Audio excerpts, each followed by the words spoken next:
여러분 안녕하십니까? 북한이 오늘 오전 화성 17형으로 추정되는 대륙간 탄도미사일 ICBM을 발사했습니다. 지난 3일에 이어 보름 만에 또 북한이 가진 최신형 ICBM을 쏜 건데 지난번과 달리 이번엔 발사 자체는 성공한 것으로 보입니다. 한미 군 당국은 F-35A 스텔스 전투기의 폭격 훈련 사실을 공개하며 적극 대응했습니다. 먼저 홍익표 기자가 보도합니다.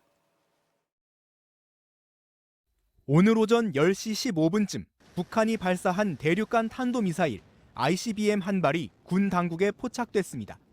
평양 순안에서 동해상으로 발사된 미사일은 고도 6,100km까지 올라갔고 마하 22의 속도로 1,000km를 비행했습니다. 1단과 2단 추진체까지 정상 분리된 것으로 추정되고 있습니다. 북한의 ICBM 발사는 지난 3일 이후 보름 만에 재개됐는데 이번 미사일은 북한의 신형 ICBM인 화성 17형으로 추정됩니다. 특히 지난 3월 화성 15형으로 추정된 미사일의 고도와 비행거리에 비춰볼 때 시험 발사 중인 신형 미사일임에도 비슷한 궤적을 그려 정상 비행에는 성공했다는 평가도 나옵니다. 정상적인 각도로 쏜다면 사거리는 15,000km 이상으로 뉴욕 등 동부까지 미국 전역을 타격할 수 있습니다. 충분히 미 본토까지 날아갈 수 있을 만한 재원이 나오기 때문에 화성 17형 비행 시험에는 일단 성공을 한 걸로 봐야 되고, 그러나 미사일의 탄두가 대기권에 재진입할 때 고열을 견딜 수 있는지, 핵폭탄 등을 탑재한 탄두를 목표까지 보내는 기술도 확보했는지는 여전히 불확실합니다.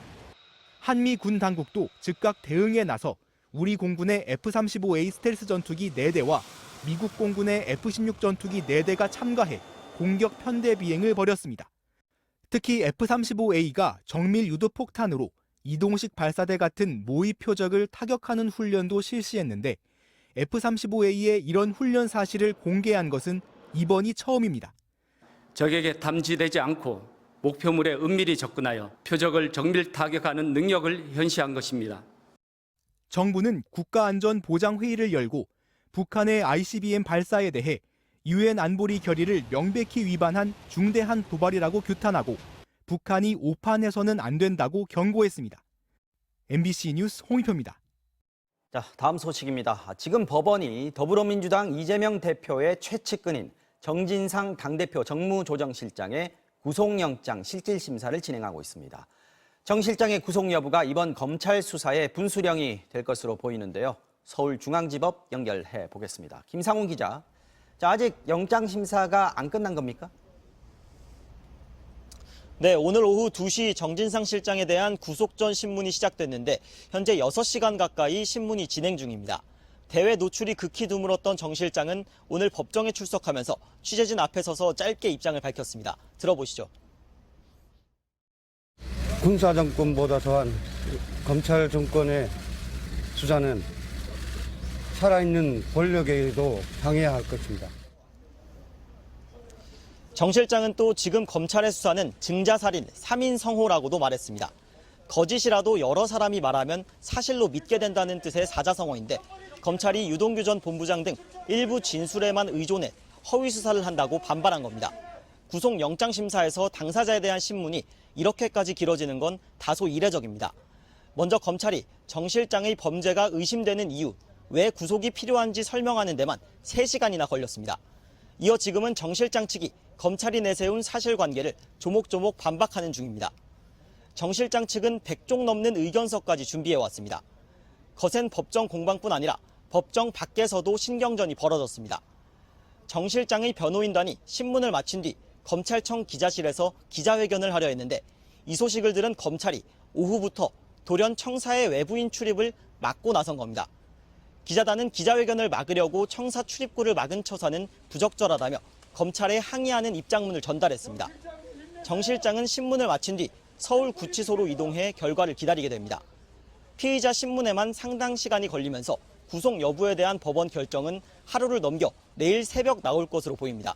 지금까지 서울중앙지법에서 MBC 뉴스 김상훈입니다. 다음 소식 전해드리겠습니다. 윤석열 대통령이 오늘 출근길 회견에서 비속어 발언을 보도한 MBC를 가짜뉴스, 악의적 행태 같은 표현으로 강하게 비난했습니다. MBC 기자들을 전용기에 태우지 않은 조치는 헌법 수호를 위한 불가피한 조치였다고 말했는데요. 대통령실은 회견이 끝난 뒤에 악의적이라는 표현이 10번 들어간 별도의 서면을 배포하기도 했습니다. 먼저 신수아 기자가 전해드리겠습니다. 동남아 순방에서 돌아온 뒤 처음 열린 출근길 약식회견.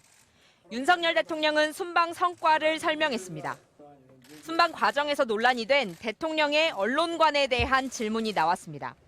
대통령님, 전용기에서 특정 기자들만 불러 시간 보는 게 언론 길들이기가 좀 부적절하다는 비판도 있는데 어떻게 생각하세요? 거기에 대해서는 제가 제 개인적인 일입니다.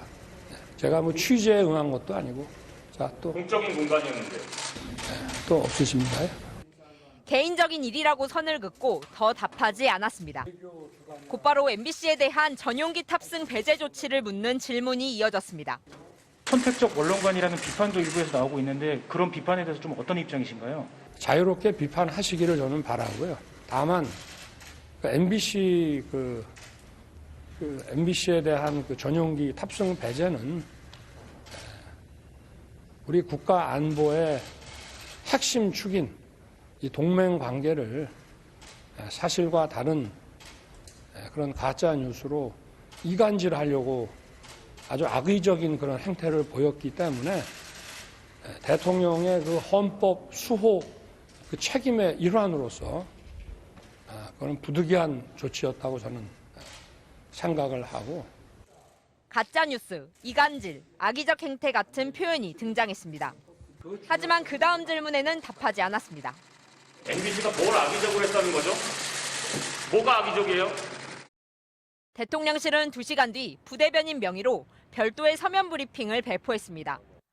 무엇이 악의적이냐는 MBC의 질문에 답하겠다며 10개 이유를 댔습니다. 1번, 음성 전문가도 확인하기 힘든 말을 자막으로 만들어 무한 반복했습니다. 이게 악의적입니다. 이런 식으로 모든 항목에서 악의적이란 표현을 10번 등장시켰습니다.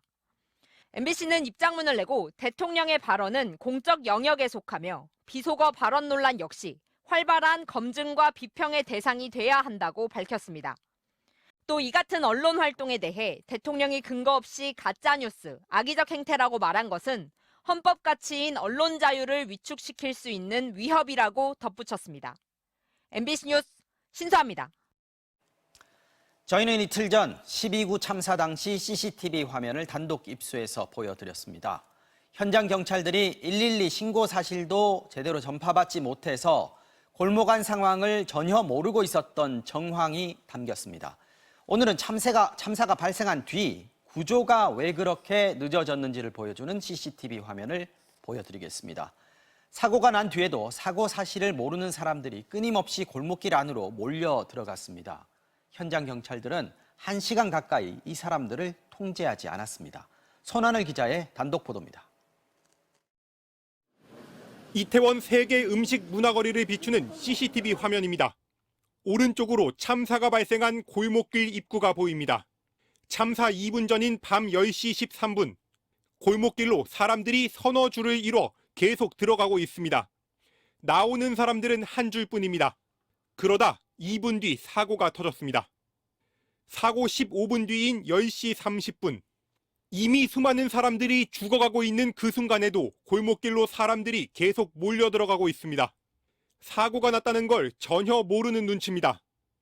같은 시각 대로변 CCTV, 이번에는 왼쪽에 참사가 발생한 골목길 반대편 입구가 보입니다. 큰 길가에 경찰관 몇 명이 보이지만 교통정리만 하고 있습니다. 여전히 큰 사고가 났다는 사실을 전혀 모르고 있습니다. 3분 뒤 소방관들이 도착하고 대화를 나눈 뒤에야 경찰관들도 골목으로 이동합니다. 현장 경찰들은 18분이 지나서야 사고 사실을, 그것도 119 구조대로부터 전해 듣고 알게 된 겁니다. 빗발친 112 신고는 전혀 전파되지 않았던 것으로 추정됩니다.